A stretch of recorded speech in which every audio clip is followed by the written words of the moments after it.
Hey, so I'm here talking to you today about February, what I ate, my workout routine. Hopefully you checked out my video and you saw the things I ate last month. Towards the beginning, it wasn't that much. I didn't have that much meat versus vegetables and fruit, which I do every day. However, I wasn't feeling too good.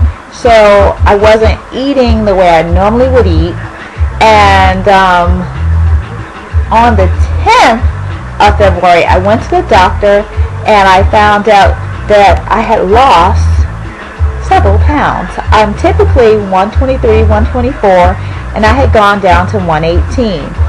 Now, I had a slight cold and I was fighting and I successfully fought it. Thanks be to God, with the help of the Lord. However, I also ate smaller portions than I normally do. And that's the whole key to weight loss. Eating smaller portions and working out. And so I was doing both. Not as much working out as I normally do because I wasn't really feeling up to it. However, I did substantial enough to make me lose the weight. I have a scale and it tracks your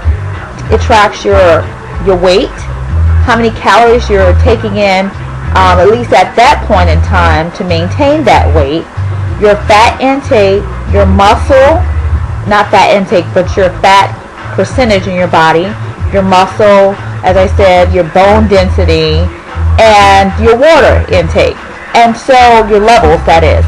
So I'm looking at my notes. Last month on February 10th, my fat was 20%. My muscle was 32.4%. This month when I got on the scale, now mind you, remember I went down to 118. On March the 7th, I got on the scale, I was 124.6. Yeah, I felt it in like my ring was loose again, and it had started getting a little tight when I was about 124, 125.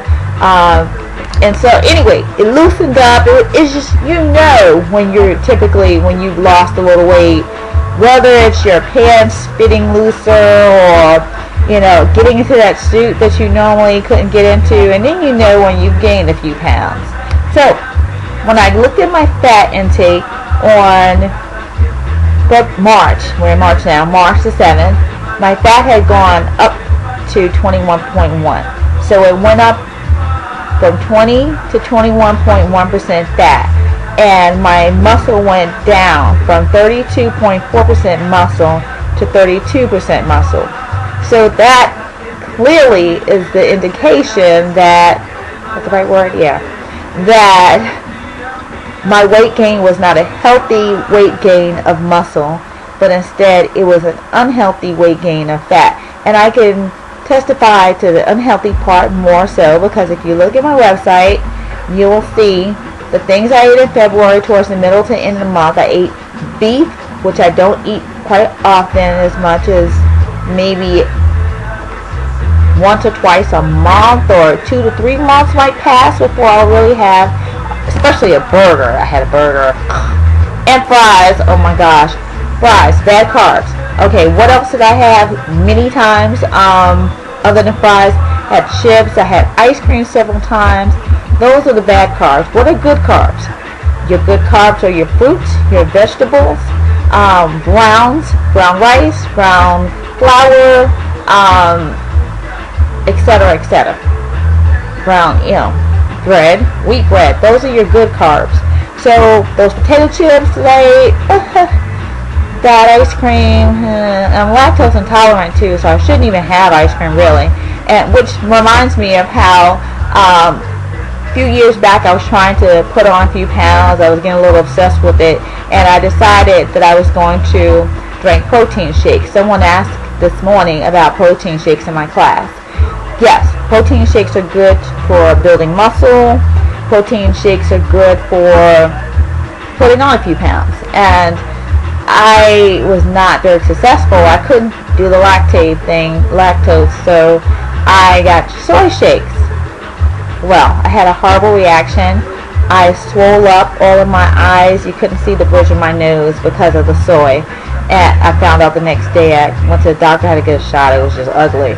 And my mom says, oh, well, it might have been because, remember when you were a baby, you had that allergic reaction to soy? No, I didn't remember when I was a baby, Mommy. Okay. So, I was like, I thought that reaction was something else. Well, yeah, but it all came down to the fact that you had soy. So, I can't really do soy. And maybe I've heard that there's a threshold sometimes, and I think I've reached my threshold of how much I could even tolerate successfully, and it makes me itch, it makes me swell up. So the thing about it is, soy is an artificial, it's a cheap filler, and it's in just about everything. So especially junk food, which helps me in a way, because it helps me stay away from like M&Ms and, chocolate. Makes me want to cry. But anyway, it helps me to maintain my healthier weight goals, or not necessarily weight, but my health. It's all about your health. It's really all about your health.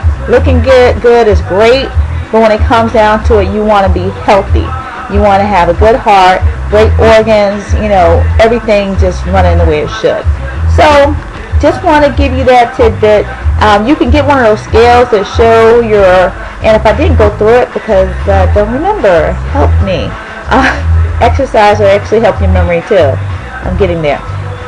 It does your fat, your water, your muscle, your bone density, of course your weight, and it shows you how many daily calories you're taking in to maintain that particular weight.